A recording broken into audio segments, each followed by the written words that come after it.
வணக்கம் நண்பர்களே. இப்போ நீங்கள் பார்த்துட்ருக்கிறது விழுப்புரம் நகராட்சியுடைய 1948ஆம் ஆண்டின் வரைபடம். அதாவது 75 ஆண்டுகளுக்கு முற்பட்ட வரைபடம் இது. தேவி டாக்கீஸ் இப்படி ஒரு தேட்டர் விழுப்புரத்தில் இருந்தது அப்படிங்கிற விஷயமே இந்த வரைபடத்தை பார்க்கும்போது தான் எனக்கு தெரிஞ்சுது. ரொம்பவும் புதிய தகவலாக எனக்கு பட்டுது. இந்த தேட்டர் எங்கே இருந்திருக்குனாக்கா செம்படவர் தெரு, அதாவது இப்போ பாகஷா தெரு சொல்கிறோம் இல்லைங்களா, அதற்கு பழைய பேர். அப்புறம் நம்ம ஏற்கனவே பார்த்த ஓல்டு பண்ருட்டி ரோடு, பழைய பண்ருட்டி சாலை, இதுக்கு இடைப்பட்ட பகுதியில்.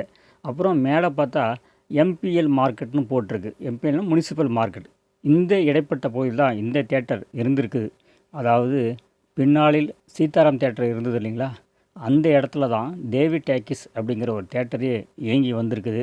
இந்த வரைபடத்தின் மூலமாக நான் தெரிஞ்சுக்கிட்ட ஒரு புதிய தகவல். அப்புறம் அந்த சீதாராம் தேட்டரும் இப்போ மறைஞ்சு போச்சு அப்படிங்கிறது ஒரு வரலாற்று சோகம்தான்.